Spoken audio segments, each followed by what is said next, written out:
అందరికీ నమస్తే అండి. వైఎస్ఆర్సీపీ పార్టీ అఫీషియల్ ట్విట్టర్ అకౌంట్లో ఒక పోస్ట్ వేశారండి.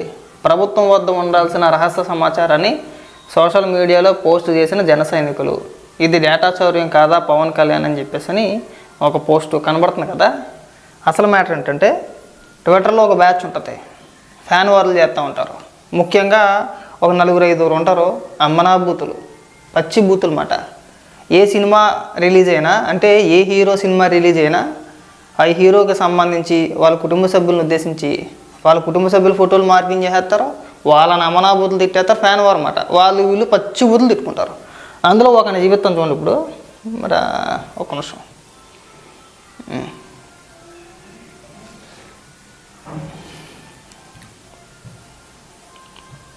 అక్కడ ఉన్నాడు ఈడే అనిల్ కుమార్ అని చెప్పేసి వీడు మనిషి రూపంలో ఉన్నాడు, కానీ వీడు మనిషి అయితే కాదు.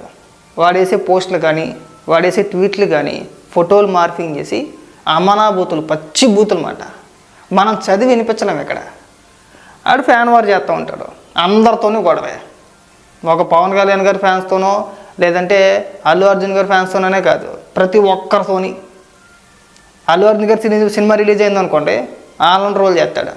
అలాగే మహేష్ బాబు సినిమా రిలీజ్ అయితే మహేష్ బాబు గారిని ఉద్దేశించి వాళ్ళ కుటుంబ సభ్యులను ఉద్దేశించి ఇష్టానుసారంగా బూతులు తిడుతూ వాళ్ళని ట్రోల్ చేస్తాడు. ఏ సినిమా, ఏ హీరో సినిమా రిలీజ్ అయినా వాడి పని అదొకటే, ట్విట్టర్లో బూతులు తిట్టడమే. అదే సందర్భంలో అనేక మందికి అనేక సార్లు వీడి ఫోన్ నెంబరు, వాడి అడ్రస్సు, వాడి డీటెయిల్స్ వాడి ట్విట్టర్ అకౌంట్లో పోస్ట్ చేసి, దమ్ముంటే ఎవడైనా రండి, వచ్చి మీ ఇష్టం వచ్చింది చేసుకోవచ్చు అని అనేక సందర్భాల్లో వాడి డీటెయిల్స్ మొత్తం వాడి ట్విట్టర్ అకౌంట్లో వాడే పోస్ట్ చేసాడు. ఇంకా మళ్ళీ అందులో కొత్తగా లీక్ చేసేది ఏముంటుంది. అయితే దానికి సంబంధించి వీళ్ళు ఉదయం నుంచి ఒకటే గోలమాట. ఏంటి, ప్రభుత్వం దగ్గర ఉండాల్సిన డేటా జన సైనికుల దగ్గరికి ఎలా వచ్చింది అనేది. ఒక్కసారి వాడు వేసిన పోస్ట్ ఇదిగోండి. జగన్మోహన్ రెడ్డిని ఉద్దేశించి నేను చదవను, కానీ ఇక్కడ మీకు క్లియర్గా కనబడుతుంది అనుకుంటా. ఒకసారి చూడండి, ఇక్కడ మాస్క్ కూడా చేసాం, అందుకే ఎందుకు లేచి చూపించడం అని చెప్పేసి అని. వాళ్ళని పట్టుకొని వాళ్ళు ఏదో గొడవాడుకుంటే, వాళ్ళు ఏదో రచ్చ చేసుకుంటే, ఏకంగా దానికి సంబంధించి వైసీపీ నాయకుడు ఒక పనుడు ఏకంగా ప్రెస్ మీట్ కూడా పెట్టేసాడండి. ఏంటి, ఆ పనుడంట ప్రభుత్వాన్ని ప్రశ్నించాడండి. ఈ పనుడే సూపర్ 6 గురించి ప్రశ్నిస్తే పవన్ కళ్యాణ్ గారి అభిమానులు వాడి డీటెయిల్స్ మొత్తం, వాడి డీటెయిల్స్ ఆధారాలతో సహా పబ్లిక్గా పోస్ట్ చేసేసారు. ఇది అన్యాయం అని చెప్పేసి మాట్లాడుతున్నాడు. ఒకసారి చూడండి ఏమని మాట్లాడుతున్నాడా. ట్విట్టర్లో అంటే ఎక్స్లో, ఇప్పుడు ఎక్స్ ఉంది కదా, ట్విట్టర్ అనేటువంటి అకౌంట్లో జనసేన సంబంధించినటువంటి కార్యకర్త, పవన్ కళ్యాణ్ వీరాభిమాని,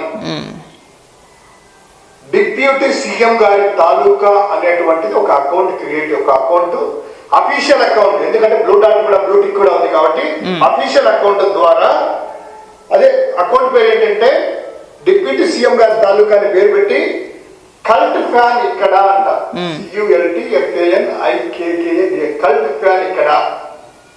సో ఇక్కడ ఏం పెట్టారు, ఇక్కడ ఎవరో అనిల్ అనేటువంటి ఒక వ్యక్తి, బెంగళూరులో ఉన్నటువంటి వ్యక్తి, అనిల్ తారకియాన్ అనే వ్యక్తి ప్రభుత్వాన్ని, పవన్ కళ్యాణ్ ని ప్రశ్నించాడట. ఏమని, ఎందుకు సూపర్ 6 అమలు చేయలేదని. ఇంకొకటి అనేటువంటిది, వారి అకౌంట్ తీసుకొని ఈ డిప్యూటీ సీఎం గారి తాలూకా ఉన్నారు కదా, ఈయన రే నీకు దమ్ముంటే ఫోన్ నెంబర్ పెట్టరా.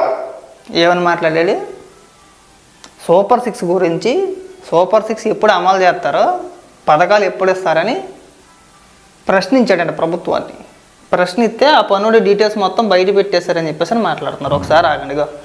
ఈ ట్వీట్ కిందే, దీని కిందే ఒకసారి కామెంట్లు చూస్తే, అయితే ఆ జగన్ గాడి డాష్ డాష్ డాష్ ఇది అనిలే ఇప్పుడు మీరు చెప్పారు కదా ప్రభుత్వాన్ని ప్రశ్నించాడని చెప్పేసి అని, ఆడాడు. ఇంకా కిందకి వెళ్తే మొత్తం పచ్చి రోత మాట, మామూలు రోత కాదు. వీడే గతంలో ఒక జనసేన కార్యకర్తకి సంబంధించి ఖమ్మంలోనే ఎక్కడో ఉంటాడు, ఆడు రోతే, వీడికంటే రోతాడు. ఇద్దరికిద్దరు సేమ్ మాట. వాళ్ళ ఆధార్ కార్డు డీటెయిల్స్ మొత్తం మాట వీడు అప్లోడ్ చేసిందే. అంటే వాళ్ళ డీటెయిల్స్ మొత్తం వీళ్ళు అప్లోడ్ చేసేయచ్చు. ఒకరొకరు సవాళ్ళు ఇసిరేసుకొని, ఇదిగో అల్లు అర్జున్ గారికి సంబంధించి వేసిన పోస్ట్ మాట చూసారు కదా. ఇలా ఒకటి కాదు అందరినే వాళ్ళ వెళ్ళని కాదు. ఇదిగో కేటీఆర్ గారిని ఉద్దేశించి మనం చదవలేము. ఆ ట్వీట్లు వాడు వేసే పోస్టులు మనం చదవలేము. ఇంకా ఉన్నాయి. ఇదిగో మహేష్ బాబు గారు కృష్ణ గారిని ఉద్దేశించి వాళ్ళ కుటుంబ సభ్యులు, మహేష్ బాబు గారు భార్య ఆమె, వాడు వేసిన పోస్టు, మీరు ప్రభుత్వాన్ని ప్రశ్నించారు అని చెప్పేసి అన్నారు కదా, వాడేసిన పోస్టే. ఇగో నేను చెప్పాను కదా, గతంలో జనసేన కార్యకర్తకు సంబంధించి డీటెయిల్స్ మాట, వాళ్ళ ఆధార్ కార్డు, వాళ్ళ అడ్రస్, వాళ్ళ బ్యాంక్ డీటెయిల్స్, వాళ్ళ భార్య పేరు, వాళ్ళ భార్య ఆధార్ కార్డు అన్నీ వాడు పోస్ట్ చేసాడు అక్కడ. మరి వాడి చేతికి ఎలా వచ్చింది? ఇంకా కిందకి వెళ్తే ఇంకా చాలా ఉంటాయి. ఇదిగో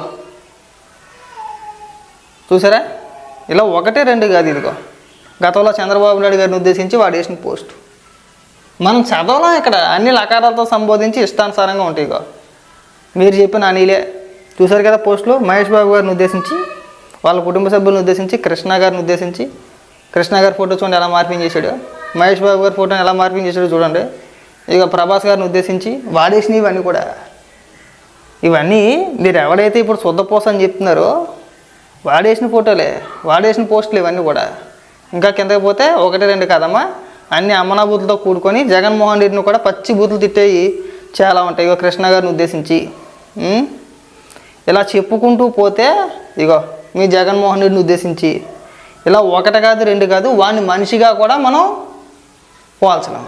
వాడిని మనిషి అంటే నిజంగా మనం మనుషులం కాదు, వాడిని మనిషిగా గుర్తించి అయ్యో పాపం వాడి డీటెయిల్స్ అన్నీ బయట పెట్టేశారే, నిజంగా బయట పెట్టేసి ఏది ఉండదు, సచ్చేది ఉండదు. ఏదో బెదిరిస్తానికి ఏదో చేసి ఉంటాడు, దాన్ని పట్టుకొని వెళ్ళో అయ్యి బాబు అన్ని ఈఎంఐ నెంబర్లు వచ్చేసినాయి, ఆ నెంబర్లు వచ్చేసినాయి, ఈ నెంబర్లు వచ్చేసినాయి, డేటా లీక్ అయిపోయిందని రచ్చా. ముందు ఆయన లోపల వేసారు, ఆల్రెడీ ఒకసారి ఎత్తుకొచ్చారు అని, ఆల్రెడీ ఒకసారి అరెస్ట్ చేశారని. అయినా సరే ఆడు బుద్ధి మారలా. వాళ్ళకు వచ్చిందల్లా ఒకటే, ట్విట్టర్లో ఫ్యాన్ వార్ చేయాలి, బూతులు తిట్టాలి, వాళ్ళని వీళ్ళు వాళ్ళని అమ్మనా బూతులు తిట్టేసి వాళ్ళు ఎంతసేపు నిత్యం చేసేదే అది. ఏ సినిమా రిలీజ్ అయినా సరే వాళ్ళకు వచ్చింది అది ఒక్కటే. అలాంటి వ్యక్తులంట వాళ్ళ డేటా ఏకంగా వాళ్ళ డీటెయిల్స్ బయట పెట్టేస్తారంట, వీళ్ళు గింజుకుపోతున్నారు. మీకు అసలు సిగ్గు శరం అనేది లేనేలేదు అసలు. ఎవడు బయట పెట్టేస్తాడో ఆడేదో బెదిరించడానికో భయపెట్టడానికో ఏదో ఒక పోస్ట్ వేసి ఉంటాడు, దాన్ని తీసుకొచ్చేసారు. దాన్ని తీసుకొచ్చేసి ఇక్కడ గిలగిలగిల కొట్టేసుకుంటున్నారు, డేటా లీక్ అయిపోయింది, ఇది అన్యాయం అక్రమం అని చెప్పేసి అని. ఇగో సిగ్గు తెచ్చుకోండి, జగన్మోహన్ రెడ్డిని ఉద్దేశించి వాళ్ళ తల్లిగారిని ఉద్దేశించి చేసిన పోస్టు అవి ఇంకా ట్రోల్ అవుతున్నాయి. ఇంకా మీకు సిగ్గు అనేది రావట్లా. రోత, పచ్చి రోత. ఇదే ఎలా ఉంటే